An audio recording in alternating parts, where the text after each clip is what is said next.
In 1999, a Washington Post investigation described a man who had donated at least $340 million to conservative political organizations over the previous 4 decades.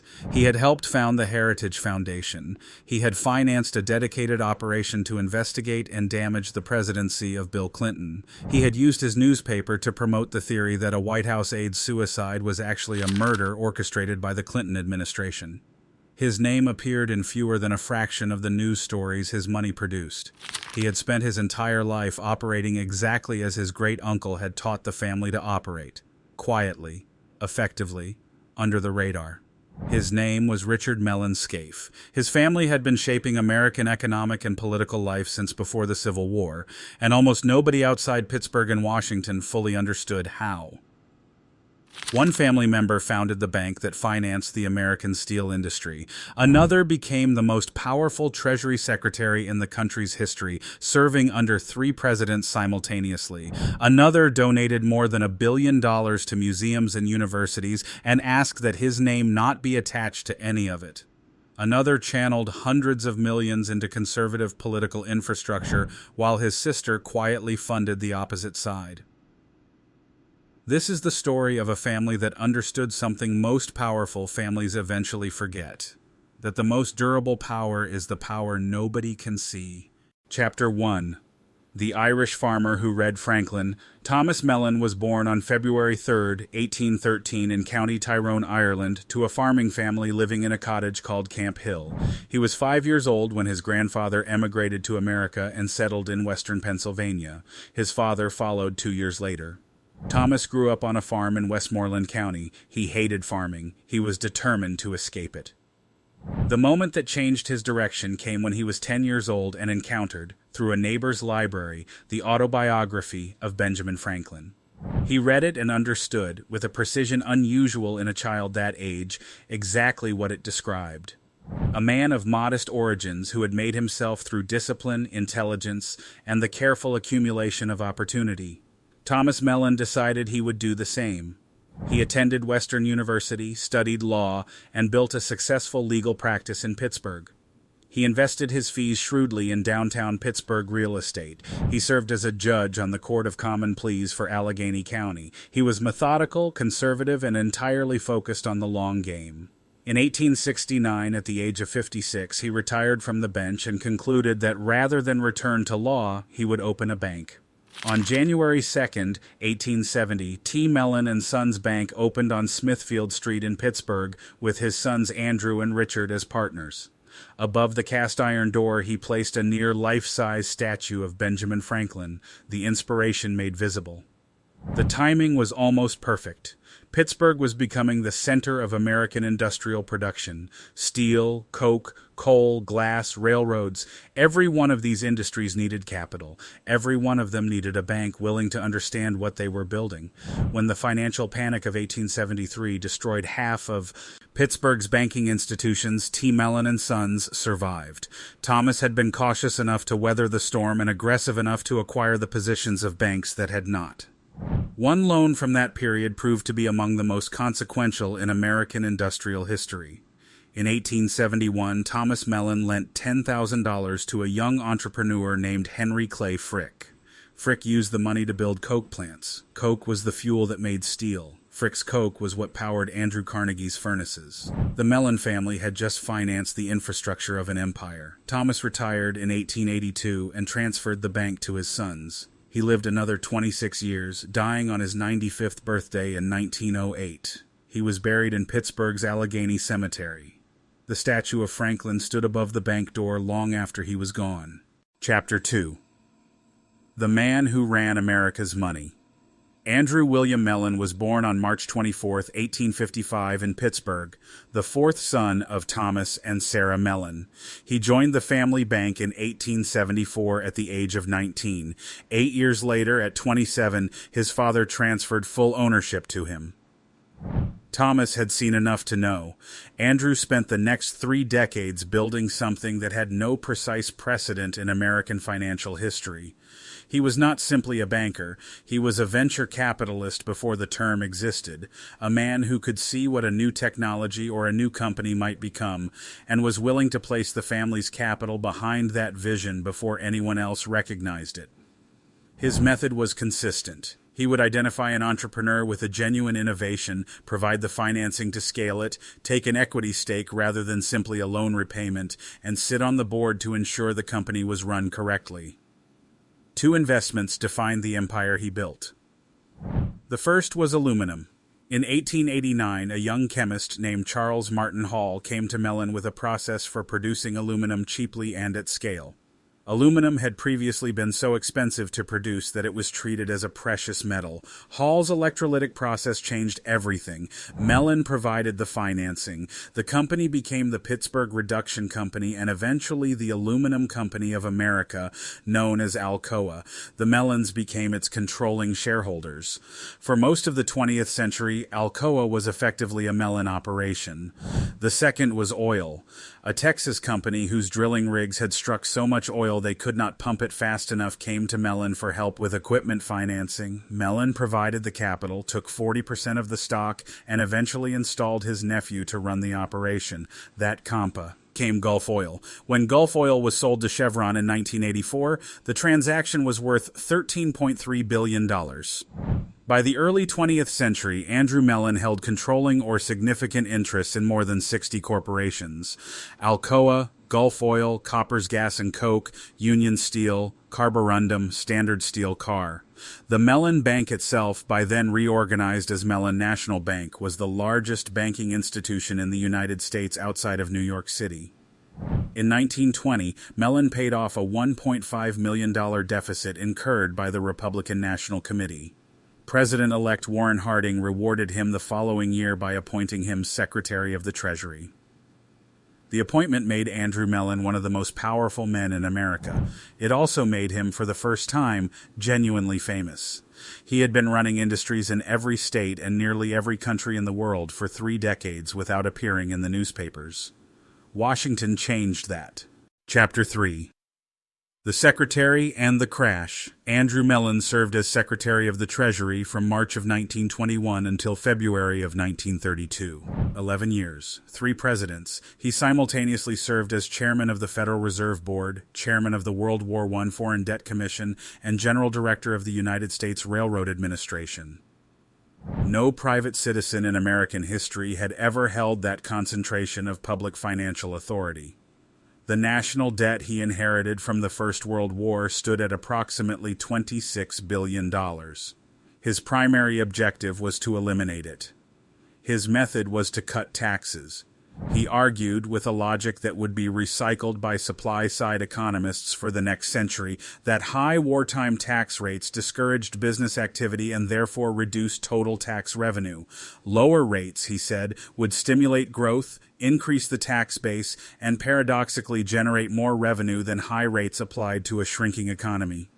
Congress passed his proposals in the Revenue Acts of 1921, 1924, and 1926. The top marginal income tax rate fell from 73% in 1922 to 24% in 1929. The national debt fell from $26 billion in 1921 to approximately $16 billion in 1930. The American economy boomed through the 1920s. Mellon was celebrated as the greatest Secretary of the Treasury since Alexander Hamilton. Then, October of 1929 arrived. After the stock market crashed, Mellon advised President Hoover to let the economy correct itself without government intervention. His precise advice, as Hoover later recorded it, was to liquidate labor, liquidate stocks, liquidate farmers, liquidate real estate. It would purge the rottenness out of the system. The rottenness did not purge. The economy contracted for 3 consecutive years. Unemployment reached 25%. Mellon's tax cuts, designed for a boom, had left the government with inadequate revenue to respond. On January 6, 1932, Congressman Wright Patman of Texas stood in the House of Representatives and announced, on his own responsibility, that he was impeaching Andrew William Mellon, Secretary of the Treasury, for high crimes and misdemeanors.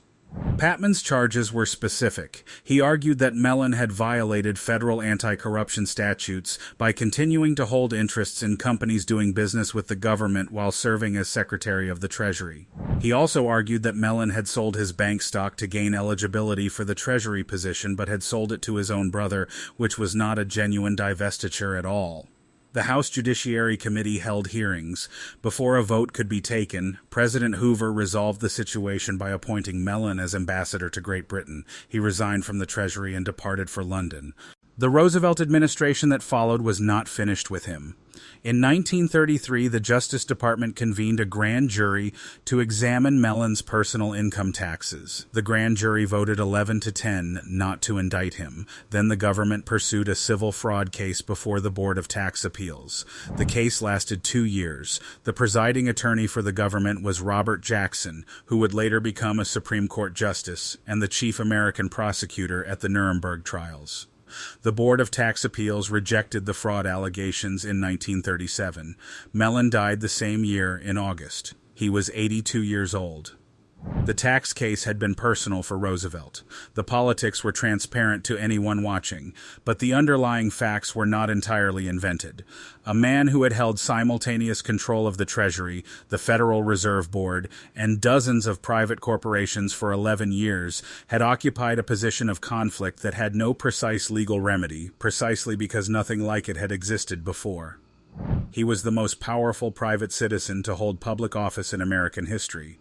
He was also the last person to do it quite that way. Chapter 4: The Gallery and the Quiet Son. In the final years of his life, Andrew Mellon conceived a project that he described to almost no one until it was nearly complete. He had spent decades accumulating one of the finest private art collections in the world: Raphael's, Rembrandt's, Vermeer's. In 1930 and 1931 alone, he purchased 21 paintings from the Hermitage Museum in Leningrad, paying more than $6.6 million for works that included Raphael's Alba Madonna. He had a vision for what these paintings should become. The United States had no national art museum comparable to the great European institutions. He believed it should. He wrote privately to President Roosevelt in 1936, proposing to build one at his own expense, fill it with his collection, and give both the building and the art to the American people. He asked only that the institution not bear his name. Roosevelt endorsed the offer. Congress accepted the gift in 1937. Andrew Mellon died that August, before the building was completed. His son Paul presented the National Gallery of Art to President Roosevelt in 1941. The opening collection included his father's 115 paintings. Paul Mellon was born in 1907 in Pittsburgh, the only son of Andrew and his English wife, Nora McMullen. His parents divorced bitterly in 1912 when he was 5 years old. He was raised partly in England, attended Yale, graduated in 1929, then studied at Clare College, Cambridge, graduating in 1931. He returned to Pittsburgh and worked briefly at the Mellon Bank. He was unsuited to it and knew it immediately. By 1936, he had told his father what he wanted to do instead. He wanted to collect art and present it to the public. His father understood. This was, after all, precisely what the father himself had been doing. Paul Mellon spent the rest of his long life doing exactly that. He donated more than 900 works to the National Gallery alone. He commissioned I.M. Pei to design its East Building, which opened in 1978. He served on the National Gallery's board for more than 40 years. He founded the Yale Center for British Art and chose Louis Kahn to design its building, which opened in 1977. He donated roughly $1 billion to educational and cultural institutions over 6 decades. He almost never allowed his name to be attached to the institutions he funded. He died on February 2, 1999, at his farm in Upperville, Virginia. He was 91 years old. His personal fortune at the time of his death was estimated by Forbes at around $900 million, after a lifetime of giving most of it away. Paul Mellon was the opposite of his great-uncle's other legacy, the one who did not want to be seen at all. Chapter 5, The Shadow Money. Richard Mellon Scaife was born on July 3, 1932 in Pittsburgh. His mother, Sarah Cordelia Mellon, was Andrew Mellon's niece. His father, Allen McGee Scaife, ran an affluent Pittsburgh family. Richard inherited a fortune connected to the Mellon banking, aluminum, and oil empire. He also inherited, through the family's Scotch-Irish Presbyterian conservatism, a worldview that regarded government intervention in the economy as a fundamental threat to American civilization. He channeled both. In 1970, he purchased a small newspaper called the Tribune-Review in Westmoreland County, Pennsylvania. He would expand it into a regional media operation based in Pittsburgh, subsidizing it at a loss for decades because he valued the platform more than the profit. Between 1992 and 2007, the Tribune-Review lost an estimated $244 million. Scaife covered every dollar. His larger project was not newspapers. It was institutions. In 1974, Scaife provided seed money alongside beer magnate Joseph Coors to help establish the Heritage Foundation. The Heritage Foundation became one of the most influential conservative policy organizations in Washington, producing research, policy proposals, and personnel that shaped Republican administrations for half a century. By the end of his life, Scaife had given the Heritage Foundation alone nearly $20 million. He funded the American Enterprise Institute, the Hoover Institution, the Cato Institute, the Federalist Society, the Manhattan Institute, and more than 100 other organizations. A 1999 Washington Post investigation found that Scaife and his foundations had donated at least $340 million to conservative causes and institutions over 4 decades. Adjusted for inflation, the investigators estimated the total at over $600 million. In the 1990s, Scaife became the primary financial engine of what Hillary Clinton called, in a television interview in 1998, the vast right-wing conspiracy. He funded the American Spectator magazine's Arkansas Project, a sustained investigation into Bill Clinton's gubernatorial years in Arkansas. He paid journalist Christopher Ruddy to promote the theory that Clinton aide Vince Foster's suicide was actually a murder. The independent counsel Kenneth Starr, appointed to investigate Clinton, later concluded that Foster had committed suicide. Scaife continued to fund Ruddy regardless. His sister, Cordelia Scaife May, used her portion of the family fortune in the opposite ideological direction, funding environmental conservation groups and organizations focused on population control and immigration restriction. The siblings were estranged for years before reconciling shortly before Cordelia's death in 2005. Their money flowed in different directions through different networks, toward different ends, but the method was identical: quiet, patient, invisible. Richard Mellon Scaife died on July 4, 2014. He was 82 years old. His personal fortune was estimated at $1.4 billion. He rarely gave interviews. His foundations continued giving after his death. Chapter 6. What Hidden Power Costs. The Mellon family exercised more sustained influence over American economic and political life than almost any other family in the country's history, and did so with a fraction of the public profile that the Rockefellers, the Vanderbilts, or the Carnegies ever attracted. Thomas Mellon built the bank that financed the Industrial Revolution in western Pennsylvania. Andrew Mellon built the corporations that turned that revolution into a global empire, then ran the government's money for 11 years while remaining one of the largest private shareholders in the country. Paul Mellon gave away $1 billion and asked that none of it carry his name. Richard Mellon Scaife gave away another $1 billion and used it to reshape American political infrastructure in ways that are still visible in every conservative institution active in Washington today. The family's power was not primarily political in the elected sense. No Mellon ever ran for president or senate. The family's power was structural. They financed the industries that employed the workers. They controlled the bank that held the deposits. They ran the treasury that set the tax rates. They funded the think tanks that produced the policy proposals that the politicians translated into legislation. They were always one step removed from the thing they were shaping. That was the point. One family member once told Forbes magazine in a rare interview in 2014 that the Mellons were happy being under the radar. Thomas Mellon would have recognized that instinct immediately. He had written it into the family's operating code 150 years earlier, above a bank door in Pittsburgh, decorated with the likeness of a man who had also understood that the most effective power is the kind that people cannot see clearly enough to resist. The bank that bore his name is now part of BNY Mellon, one of the largest financial institutions in the world, managing trillions of dollars in assets from its headquarters in New York City. The family's name is still on the door. The family is still mostly elsewhere.